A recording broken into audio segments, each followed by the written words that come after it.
Hey everyone, welcome to another episode of Art is Podcast. This is Boris, cartoonist, teacher, podcaster, etc. etc. Today we are going to talk about the movie SHAZAM.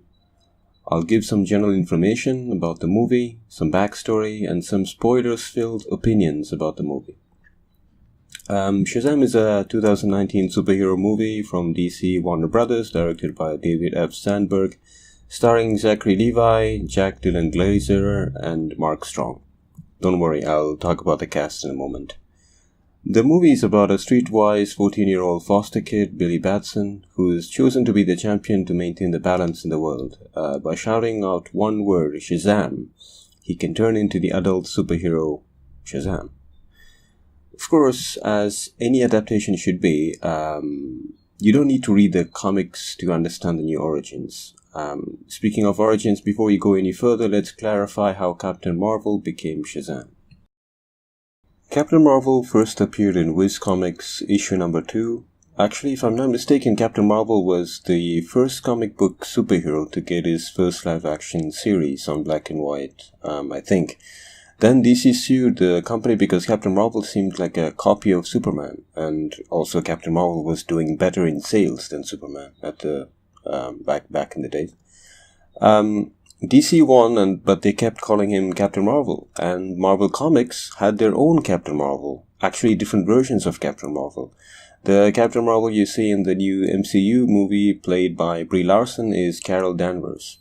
So DC finally decided to call the hero Shazam, the word he says to become the champion chosen by the last of the wizards.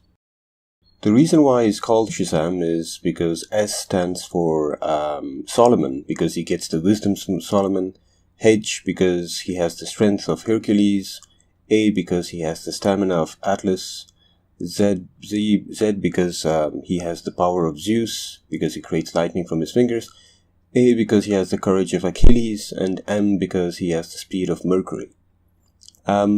I need to make a podcast about this topic, which is why I think DC superheroes somehow are more compelling to me. They are so. I think one of the reasons might be they are so infused with mythology. Before we go into spoilers territory, I'm happy to announce that the movie is good, really good. I hate to put one movie down to praise another, but compared to Captain Marvel, the superhero movie I watched before Shazam, which felt like a okay movie with lazy filmmaking, Shazam on the other hand is more dense and shows us more relatable characters. The movie is fun and genuinely funny, made with a lot of heart. David F. Sandberg directed horror movies like Annabelle Creation and Lights Out. No wonder the movie is filled with jump scares. Whenever directors mention influences of the movies they are honoring with the style, they don't hit the mark, but in this case the director wasn't kidding. It pays homage to movies like The Goonies, Rocky, and of course the movie Big. Okay, now I have to warn you about spoilers. You have to say the word spoilers to go beyond this point. First of all, I'm not going to go through the story because this is relatively a new movie and should all go see it. So, first of all, I found that starting with the villain's superhero origin was interesting. The dynamic between the villain and his family compared to the dynamic between Billy Batson and his foster family was a really nice parallel. Let's get the negative points out of the way. The special effects, especially at the end, was clunky. It looked like they didn't have time to finish them. I could have been happier without the jump scares. There is a moment where it feels like the final fight stretches out a little bit too long. Another point, especially the last fight, like I said, it wasn't choreographed, in that there is no story really that happens during the fight other than to stop the villain. I mentioned adaptation earlier and I couldn't get to this point without spoiling the movie, but the movie is heavily based on the run by writer Jeff Johns and artist Gary Frank in the New 52 era. For those who are not familiar with the comic books, the New 52 was when DC Comics decided to reinterpret all of its major characters with new continuity.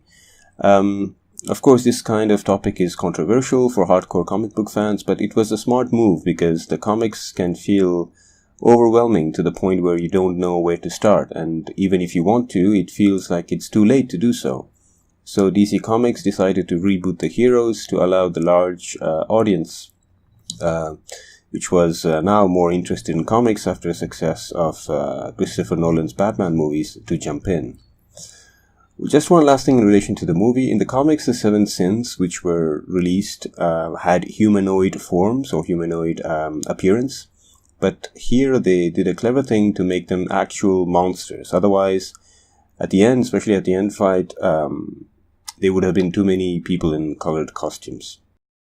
Now I'm just going to go randomly talk about the good points. One of the many complaints about Aquaman is that every conversation almost was an exposition, but in Shazam the expositions are justified. I mean, when the last of the wizards is waiting for a pure soul, he has to explain why he's doing what he's doing before passing on his powers.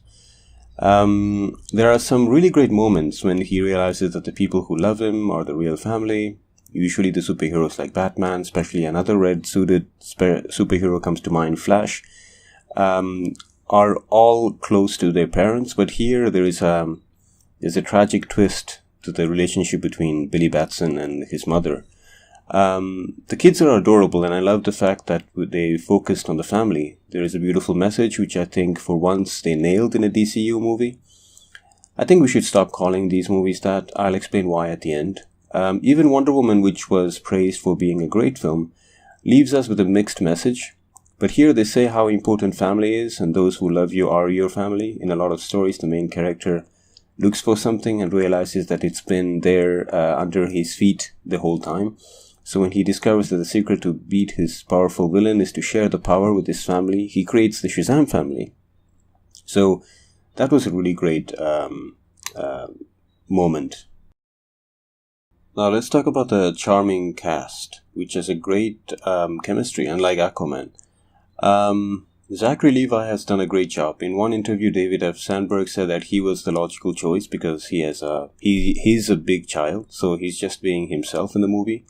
And the kid who plays him, his name is Asher Angel, gives a really great performance, especially when he meets his mother and realizes that she left him in purpose because she was too young and scared to raise on her own.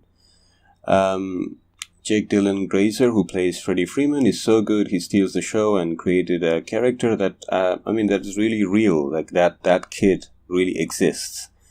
It was good to see the gorgeous Megan Good. Oh my gosh, she's so beautiful. But she just has a small part. We see her only at the end. Adam Brody got to finally play a DC superhero. A long time ago, for those who don't know, George Miller, the director of Mad Max Fury Road, was supposed to direct the Justice League movie with Armie Hammer as Batman, Adam Brody as the Flash. I don't remember the rest of the cast, but so finally he was part of the DC superhero movies. He plays one of the members of the Shazam family. I love the fact that John Glover, the same actor who played Lex Luthor's father in Smallville, plays Mark Strong's father. Another trivia, he was also the lab assistant that Uma Thurman's Poison Ivy kills with her bad acting in Batman and Robin.